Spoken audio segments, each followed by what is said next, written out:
چیزیں چھوڑنی پڑتی ہیں ہجرتوں کے لیے، اور پتہ بھی نہیں ہوتا کہ آگے کوئی چھت بھی میسر ہوئے گی کہ نہیں. تو یہ سارا کچھ ایک ہجرت کو ایک مشکل عمل بھی بنا دیتے ہیں. ہجرت کو ایک کڑی آزمائش بھی کہا گیا ہے، اپنی راہ میں ایک طرح سے کشتیاں جلا کے نکلنا اور پھر اس پہ قائم رہنا. جیسے کہ آج میں اور آپ پہلے صحابہ کرام کی ہجرتوں کو اگزامپل دیتے تھے، نبی صلی اللہ علیہ وسلم کی ہجرت اور پھر اس کے بعد صحابہ کرام کی، لیکن آج غزہ کے لوگوں نے یہ چیزیں اس صدی میں، اس سال میں 2024 میں اور رہتی دنیا تک، چونکہ اب تو یہ انفوٹیک کا دور ہے، اب تو ہر چیز ریکارڈڈ ہے نا، تو اب تو لوگ آج کی جین زی تک بھی اس کو نہیں نگیٹ کر سکتی کہ ایک قوم ہے جو کہ اللہ کے نام پہ ڈٹی ہوئی ہے، اور وہ کس طرح سے وہ مصائب اور علام کو فیس کر رہی ہے. ان کا بچہ بچہ جو ہے الا ماشاءاللہ ایمانی جذبے سے لبریز ہے، اور وہ کہتے ہیں کہ یہ انبیاء کی زمین ہم نہیں چھوڑیں گے، اور کس طرح ان کو ستایا جا رہا ہے اور اپنے ہی لینڈ میں ڈسپلیس کیا جا رہا ہے، اور وہ ہجرتیں کریں، کبھی ایک کیمپ، کبھی دوسرا کیمپ، کبھی تیسرا کیمپ. تو اگر ہم دیکھیں اللہ کے رسول صلی اللہ علیہ وسلم کے بعد ان کے صحابہ کرام کی ہجرتوں کو بھی دیکھیں تو وہ بھی دائیوں کی ہجرتیں تھیں نا. کیسے انہوں نے زمین میں اللہ کے دین کے غلبے کے لیے کام کیا، تو رزلٹ بھی ملے نا. ہم یہ تو نہیں کہہ سکتے ہائے بیچارے تھے بس کر کے چلے گئے، دنیا سے کوئی رزلٹ نہیں نکلا، استغفر اللہ، ایسا تو کچھ نہیں ہے. انہوں نے قربانیاں پیش کیں تو اللہ سبحانہ تعالیٰ نے ان کی ویژن، حکمت عملی، ان کی اپنی خاص رحمت سے ان کو دی نا پھر اتنی عظیم فتوحات کہ جن کا آج امت مسلمہ 58 کنٹری ہیں، لیکن ایسے کمزوری اور ضعف کی حالت میں وہ ہم سے اس وقت کم ہی تھے نمبر میں. اور آپ دیکھیں کہ وہ ریفیوجی کرائسس نہیں تھا جو آج دنیا میں اتنے ریسورسز ہیں، اتنی کنیکٹیوٹی ہے، اتنی ٹیکنالوجی، اس کے باوجود جو آج ریفیوجی کرائسس ہے، وہ اللہ کے نبی صلی اللہ علیہ وسلم نے جب مدینہ میں اتنے مہاجر آ گئے، ہمیں وہ کرائسس اس وقت کیوں نہیں نظر آتا؟ یہ سوچنے کی بات ہے نا. کیا ایسا سیاسی بصیرت کا مظاہرہ ہوا کہ مدینہ کا الٹا جسے کہتے ہیں اس کا تو مقدر سنور گیا صحابہ کرام کے آنے سے، ورنہ کہنے کو تو وہ بھی غریب تھے، جو آئے تھے وہ بھی غریب تھے. لیکن کیوں اللہ تعالیٰ نے یہ بھی دکھایا کہ ہجرت سے انسانی معاشروں میں میچورٹی آتی ہے، ان کے اندر ترقی آتی ہے، ان کے اندر شعور آتا ہے اگر کی جائے ویسے تو. اور یہ ہے صحابہ کرام کی ہجرتوں کے نتیجے کہ وہ سارے آج ہمارے لیے نعتیں بنی ہوئی ہیں کہ مدینہ میں ہی میرا مدفن ہو، مدینہ میں ہی میں. ٹھیک ہے، شوق اپنی جگہ ہے، لیکن کام بھی تو کرنے کا پیش کرنا. ان صحابہ کا دل نہیں چاہتا تھا کہ وہ بھی مدینہ میں دفن ہو جائے. کہاں پہ جا کے اللہ سبحانہ تعالیٰ نے ان سے کام لیا. آپ کے سامنے لسٹ ہے صحابہ کرام کی کہ ان کے مدفن کہاں ہیں، to the best of knowledge. تو اللہ سبحانہ تعالیٰ نے ہمیں داعیوں کی ہجرتوں سے یہ جو ہیں مثالیں قائم کی ہیں رہتی دنیا تک. میں اور آپ ان میں سے ایک ایک کو بھی اگر پڑھیں تو ہمیں سمجھ آ جائے کہ ان کی زندگی کا مقصد، نظریہ، ان کی ہجرتوں کے مقاصد کیا تھے، اور اللہ کے رسول صلی اللہ علیہ وسلم کے بعد انہوں نے اپنے حصے کا کام کیا تو دنیا نے پھر وہ عظیم فائدے اور وہ عظیم غلبہ اسلام دیکھا، اور اس میں جو انسانیت کو فائدہ پہنچا. ہم تو اس پہ بات کریں نا. آج دنیا میں اگر غلبہ اقوام ہے چند اقوام کا، وہ دنیا کو دے کیا رہے ہیں آپ یہ دیکھیں. کیا صرف اچھا وائی فائی مل جانا، اچھی جو ہے نا مل جانا، بجلی کٹ نہیں کٹ ہوتی، کیا سڑکیں اچھی بن گئی ہیں، کنیکٹیوٹی ہے، اور سو کالڈ جو ہے تیزابی ایجوکیشن جو علامہ اقبال کہتے ہیں نا کہ یہ خود ہی پہ تیزاب کی طرح ہے، لیکن وہ ملنے کے بعد ہم سمجھ رہے ہیں کہ ہماری دنیا سنور گئی. دنیا میں کیا ہو رہا ہے پورے گلوب کو اگر آپ دیکھیں تو کیا دنیا اس وقت جسے یہ کہتے ہیں کہ پوسٹ ماڈرن ورلڈ، یہ کیا انسانی جو معیارات ہیں ان کو کسی طرح سے کسی درجے میں بھی وہ پورے ہو رہے ہیں ہر ایک کے ساتھ، اور کس درجے پہ انسانیت کی تذلیل ہو رہی. کتے بلیوں سے بھی انسان کی زندگی جو ہے نا کمتر ہو گئی ہے. تو کیا وہ چیز ہم اس کو ریلیٹ کرتے ہیں کہ یہ کیوں ہو رہا ہے؟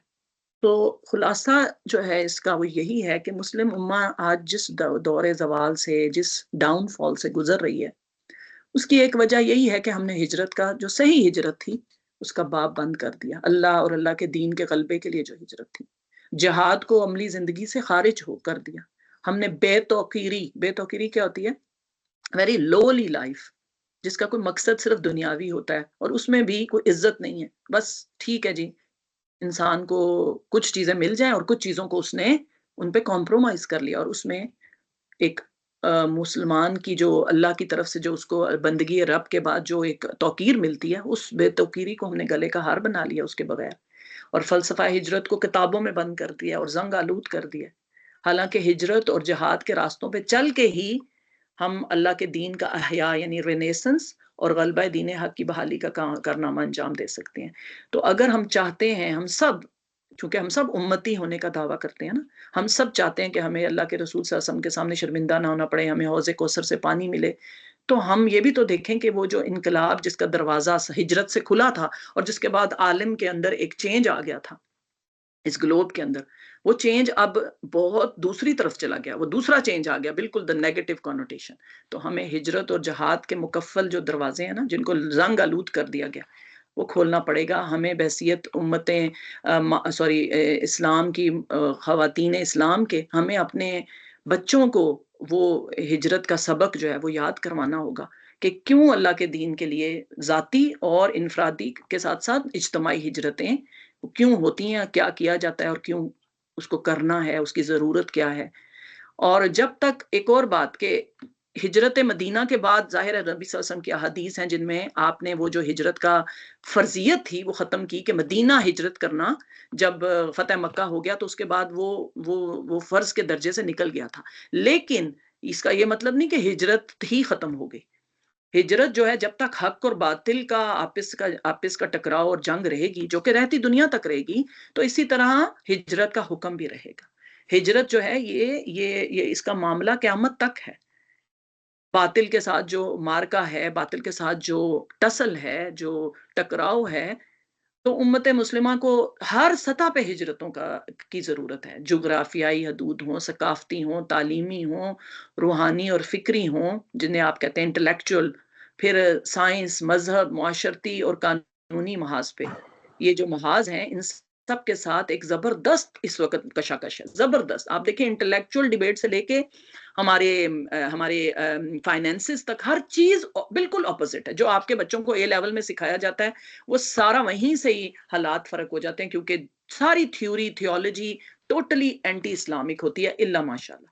تو ہجرت ایک دائمی عمل ہے، اور جب تک اپنے وجود کو برقرار رکھنے کے لیے، اپنے تشخص کے لیے، دیکھیں یہ سب سے بڑی بات تو تشخص ہے نا۔ ہم کہتے ہیں ہم ایمان والے ہیں، ہم مومن ہیں، اللہ تعالیٰ نے تو مومنین کو اور اسلام کو بے توقیری کے لیے تو نہیں پیدا کیا، اور نہ اس لیے پیدا کیا کہ پک اینڈ چوز کر لیں، نہ اس لیے پیدا کیا کہ باطل جو ہے وہ دنیا میں، جیسے مولانا مودودی کہتے ہیں کہ باطل تو ساری طرف اپنی طرف سے اپنے جو ہے کنٹرول رکھے، اور ہم اپنے گھر میں بیٹھ کے یہ کہیں کہ ہمیں تو نماز روزے کی اجازت ہے تو بس سب ٹھیک چل رہا ہے، جیسے کہ علامہ اقبال نے بھی کہا۔ تو طاغوتی قوتوں کے سامنے اگر جو مارکا اگر کوئی رچانا ہے، کوئی محاذ رچانا ہے، تو ہجرت جو ہے اس میں ایک پیوٹل پوائنٹ ہے۔ اور میں قرآن اور سیرہ کی ہی بات سے ہم نے شروع کیا تھا تو ہم اسی پہ ختم کریں گے کہ اللہ کے رسول صلی اللہ علیہ وسلم نے فرمایا کہ پہلے ہم قرآن کی آیت کو دیکھ لیں کہ ہجرت جو ہے وہ ایک اور جو ہجرت کا عظیم مقصد پورا ہوتا ہے وہ ہے ایمان اور منافقت کے درمیان ایک واضح فرق ہے۔ یہ پختہ ایمان کی دلیل ہے، یہ اخوت، جہاد، رحمت اور نجات اور مغفرت اس سے حاصل ہوتی ہے، دین کی نصرت اور غلبے کے لیے اور اللہ تعالیٰ کی رضا کے لیے، اور ساتھ ہی ساتھ اس پورے کو اگر ہم دیکھیں تو ایک اجتماعی دینی شعور ہے جو کہ ہجرت کے فلسفے سے ہمیں ملتا ہے۔ اللہ تعالیٰ فرماتے ہیں سورہ توبہ میں کہ اللہ کے ہاں تو انہی لوگوں کا درجہ بڑا ہے جو ایمان لائے اور جنہوں نے اس کی راہ میں گھر بار چھوڑے اور جان و مال سے جہاد کیا، وہی کامیاب ہیں۔ ان کا رب انہیں اپنی رحمت، خوشنودی اور ایسی جنتوں کی بشارت دیتا ہے جہاں ان کے لیے پائیدار عیش کے سامان ہے، نعیم مقیم، اللہم ربنا جعلنا منہم۔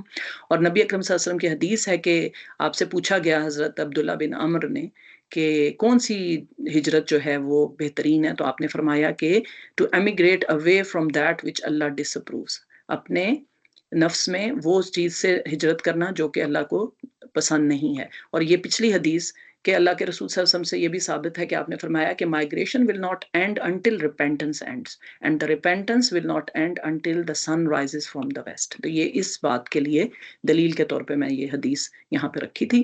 اللہ سبحانہ و تعالیٰ سے دعا کرتے ہیں کہ اللہ تعالیٰ ہمیں ہجرت کا ایسا شعور، اس کے فلسفے کا ایسا جو ہے ادراک عطا فرمائے، ایسا ہمیں مائنڈ سیٹ عطا فرمائے کہ ہم اپنے باطنی ہجرت کے ساتھ ساتھ امت مسلمہ کو جو عروج ہم دینا چاہتے ہیں، اللہ تعالیٰ ہم سے کوئی کام لے لے اس سلسلے میں، ہم سے، ہماری آنے والی نسلوں سے، ہماری اولادوں اور انشاءاللہ تمام امت مسلمہ کو اللہ تعالیٰ اس زوال سے، اس ڈاؤن فال سے نکالنے کے لیے ہمیں ایسی حکمت عملی اس ہجرت کے فلسفے سے عطا فرمائے کہ جس سے ہم وہ کام کریں جو کہ اللہ تعالیٰ کی رضا کا باعث ہو۔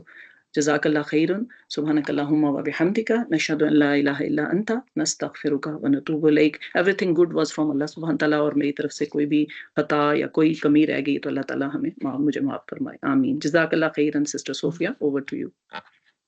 بہت اچھا، مطلب بارک اللہ آپ نے فیکم سسٹر صادیہ، آپ کے ہم بات نہایت بہت مشکور ہیں کہ آپ نے نہایت بہترین اور مؤثر انداز سے ہجرت کے معنی، اس کے ابدی پیغام کو اسلامی تاریخی پس منظر اور پھر دور حاضر کے تقاضوں سے ہم آہنگ کر کے بیان کیا۔ اللہ تعالیٰ ہمیں سیرت النبی کی روشن تعلیمات پر عمل کر کے اپنے اخلاق اور کردار کو بہتر بنانے کی توفیق عطا فرمائے اور امت مسلمہ کو اتحاد اور اتفاق عطا فرمائے، آمین یا رب العالمین۔ بہنوں، ہمارے پروگرام کا وقت ختم ہوا چاہتا ہے۔ اگلے ہفتے پیر کے دن اسی وقت پر ہجرت کے حوالے سے ایک نئے عنوان، ہجرت مدینہ، انقلاب مصطفی صلی اللہ علیہ وسلم کا نقطہ آغاز کے ساتھ آپ سے پھر ملاقات ہوگی۔ اپنا بہت خیال رکھیے گا۔ فی امان اللہ، سبحانک اللہم و بحمدک، نشہد ان لا الہ الا انت، نستغفرک و نتوب الیک۔ بسم اللہ الرحمن الرحیم، والعصر ان الانسان لفی خسر الا الذین آمنوا وعملوا الصالحات وتواصوا بالحق وتواصوا بالصبر، آمین یا رب العالمین۔ السلام آمین۔ علیکم ورحمۃ اللہ وبرکاتہ۔ وعلیکم السلام ورحمۃ وعلیکم اللہ السلام وبرکاتہ۔ ورحمۃ اللہ وبرکاتہ۔